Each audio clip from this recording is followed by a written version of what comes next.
Now, an advert for the Church of England that features the Lord's Prayer has been banned by 3 leading cinema chains because it could offend people with other faiths. And atheists. Well, joining me now to discuss this are Tim Stanley, leader writer for the Daily Telegraph, and the comedian Kate Smurthwaite. Very good afternoon to you. First of all, I think we should actually take a listen to this so we can we can all have a listen to exactly what it sounds like. Our Father in heaven, hallowed be your name. Thy kingdom come. Thine will be done, On earth as it is in heaven. Give us this day our daily bread. Forgive us our trespasses, as we forgive those who sin against us. And lead us not into temptation. deliver us from evil. For thine is the kingdom. So the advert was due to be played before all Star Wars screenings, which start in a couple of weeks' time. The people behind the cinema chains, the advert, said, actually, we're not going to run it because it could be offensive to moviegoers. Tim Stanley, what's your take on this? I don't think it's offensive at all. If you listen to it, it's really very inoffensive. It's not even immediately obvious that it's for the Church of England. It's simply inviting people to pray. It was passed by the advertising standards people. It was passed by the Board of Classification. They were very happy with it. I don't think most people would find it offensive at all.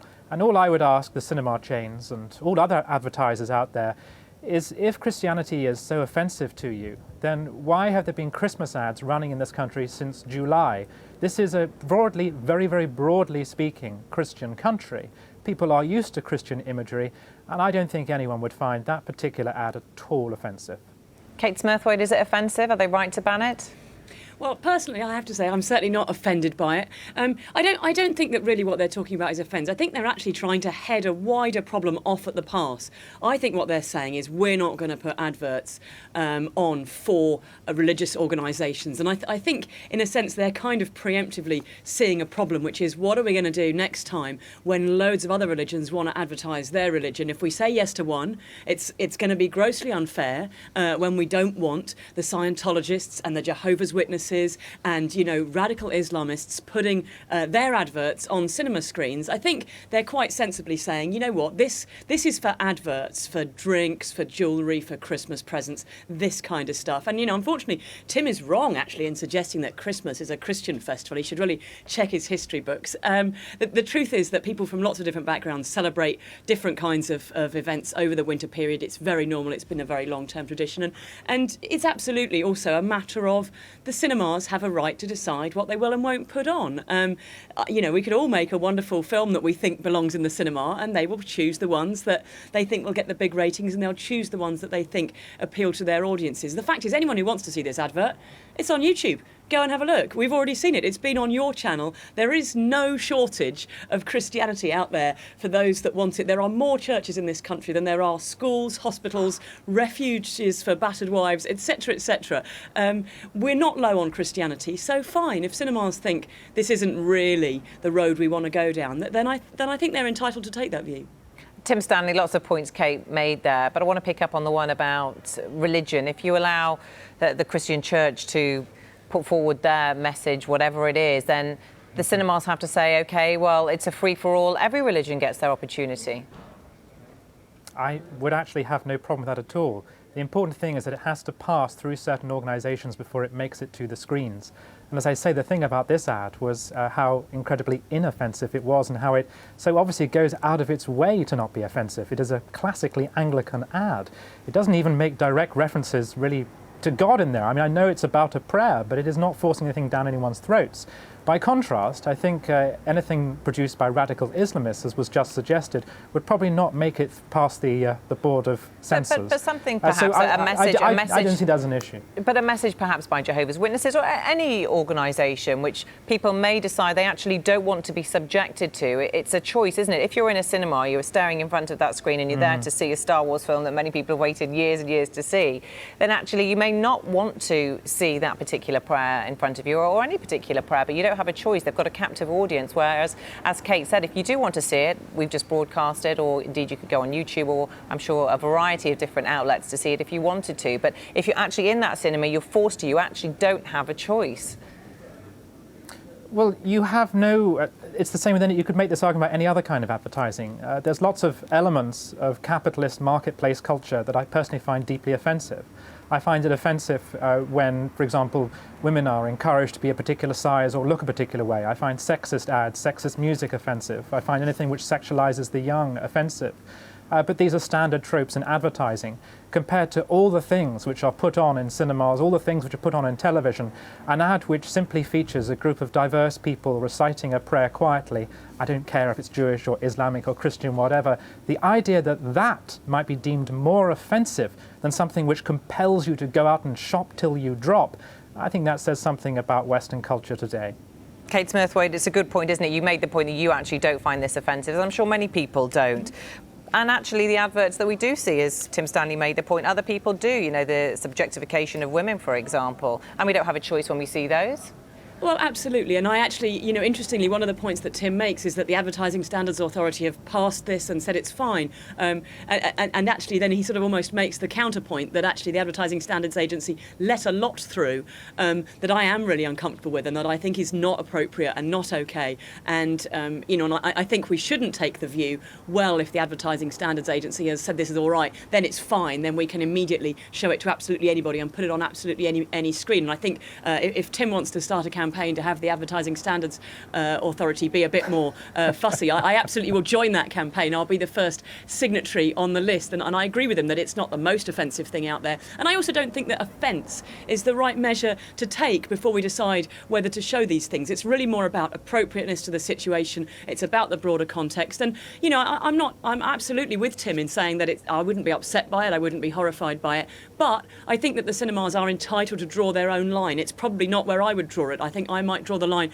actually arguably closer to where Tim does, but I still think that it's their building, and if I want to do my advert for radical feminism in his church, I'm pretty sure he won't let me. So I think the cinemas have just as much right to decide what is and isn't aired in their venues. Tim Stanley, it's down to them. The cinemas, of course, will show films with Christian themes, like the recent Russell Crowe one about Noah. They will show the Passion, things which they think will draw people in. So I find that particular call is a very, very strange one. I simply can't agree that this is offensive, neither does Kate, actually. And I think most people won't agree with it either. And final word on that, Jesus Christ says thank you for the free advertising, because by banning this ad, it's almost guaranteed that everyone is going to go out and look at it. So the Lord works in mysterious ways. Kate Smurthwaite, do you think this is perhaps actually a cynical ploy by the Church of England? I'm wondering who's paying for all of this. It's not free advertising in cinemas. You kind of wonder, they're doing it, it's around Christmas, it's around probably I imagine it's going to be the highest grossing film of the year, greatly anticipated by many people. Do you actually think that they've realised they would have a captive audience, they would reach millions of people in this country, and they're spending their money perhaps, I don't know how much it's cost or indeed how it's funding, but you would imagine that they are having to spend a lot of money if this did go ahead? Yeah, I mean, it's interesting, we know that advertising must influence people, otherwise people wouldn't pay a lot of money for it. I can't help thinking that, I know I could sit in the cinema and watch this, and I wouldn't come out thinking, maybe I am religious. I know my views, and I know that they wouldn't be changed by it. Actually, I think if Christianity wants to advertise itself more effectively, perhaps they should spend this money, feeding the hungry and building, shelters for the homeless and things like this, and doing more conspicuously charitable work. And that might leave me with a warmer impression of Christianity than the sight of weightlifters reciting, a biblical prayer. I think it's a very strange choice on behalf of the church. I'm not sure that it's a cynical one. I don't think anyone necessarily expected that it would get banned from cinemas, that it wouldn't be shown. I'm not necessarily sure that anyone expects this sort of thing to blow up. You never can quite tell when you set out to do something whether people are going to make a fuss about it or whether it's going to disappear under the radar and never be discussed again. But I do think the idea of the church putting up adverts, I think that's quite a strange thing. Tim quite rightly points out that there's something quite cynical about a lot of modern advertising, and I think the church arguably would be better off to ignore it rather than joining in. Tim, do you think it's a bit of an odd choice to do this, to go ahead and spend a lot of money, No. I imagine, on this advertising campaign? No, I don't think it's a strange choice at all. Put it this way, there's an odd double standard here that society wants Christians, Muslims and Jews to spend a lot of money on charity, which they do, by the way. For instance, my church, the Catholic Church, world's largest provider, non-governmental provider of support for people with HIV and AIDS. Christian charities do that all the time, and society is very happy about that. The moment that Christians want to actually talk about the reason why they do it, when Christians want to evangelize, suddenly advertisers feel awkward about it, or suddenly society feels, oh, shouldn't you be spending that money elsewhere? There's actually a very good argument for saying that the best way to evangelize is to be nice to people and is to be charitable. I'm not going to disagree with that, but it is important for Christians sometimes to articulate the things that motivate them and to explain why they're doing it. Christians are driven by their conscience to help others. There's no denying that. That's one of the greatest and most wonderful and beautiful things about the faith. But they also want to save other people. And that's what this advert's about trying to do. Kate Smurthwaite, do you think by making this decision, it's part of a wider aspect we're seeing of society where Christianity is being pushed to the margins by political correctness almost? Well, two things. Firstly, I do have to pick up on Tim's suggestion that that the Catholic Church is doing more for HIV sufferers. If the Catholic Church cared about HIV sufferers, they would get rid of all that campaigning they do against contraception and condoms. You know, you can't, on the one hand, say, look, we're helping people suffering with HIV, and on the other hand, say, don't use condoms, it's against what the Bible teaches, and don't fund programs that distribute condoms and this kind of stuff. But do I think that it's part of a wider campaign against Christianity? I think that Christianity in this country it already has, you know, these huge privileges. We have bishops sitting in the House of Lords, specific seats in the House of Lords, which cannot be held by anybody who doesn't have the right set of beliefs. I don't think we can suggest for a second that Christianity is genuinely under attack. I think that's a very sort of, it's the sort of cry-bully approach. It's that sort of, you know, attitude of taking one small thing that doesn't go quite right for you and wanting to turn it round into a big campaign. We have to look at the broader picture.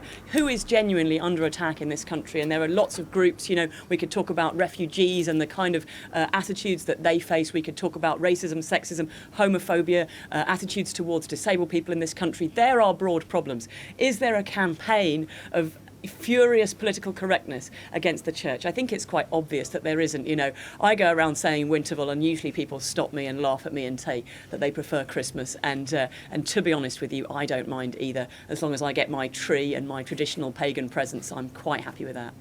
OK, Kate Smurthwaite, Tim Stanley, we will leave it there. Thank you. And if you do go and see Star Wars, enjoy the movie. This is Sky News coming up.